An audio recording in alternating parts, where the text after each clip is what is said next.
একের পর এক বোমা হামলায় কেঁপে উঠছে গাজার নুসেইরাত শরণার্থী শিবির, দেইর আল বালাহ সহ বিভিন্ন জায়গা।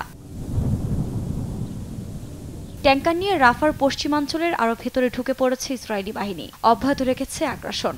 এর মধ্যেই ত্রাণ নিতে যাওয়া নিরীহ ফিলিস্তিনিদের ওপর বোমা হামলা চালিয়েছে দখলদার বাহিনী, এতে প্রাণ হারিয়েছে বেশ কয়েকজন। এদিকে গাজাবাসীর সবচেয়ে নিরাপদ আশ্রয়স্থল রাফাতে হামলা শুরুর পর থেকে পালাচ্ছেন মানুষ। এ অবস্থায় শহরটিতে ৬৫,০০০-এর মতো মানুষই রয়েছেন বলে জানিয়েছে UNRWA। এর মধ্যে এক চাঞ্চল্যকর প্রতিবেদন প্রকাশ করেছে জাতিসংঘ সমর্থিত স্বাধীন কমিশন।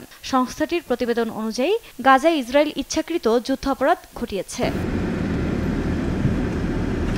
এ পরিস্থিতিতে পশ্চিম তীরে অভিযানের নামে হামলা অব্যাহত রেখেছে দখলদার ইসরায়েল। বৃহস্পতিবার বিভিন্ন অঞ্চল থেকে অন্তত ২০ ফিলিস্তিনিকে আটক করেছে তারা।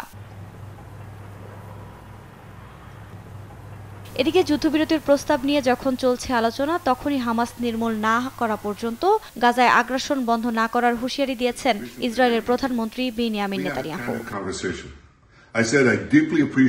আফরিন মৌ, নিউজ ডেস্ক, দেশ TV. But I also said something else.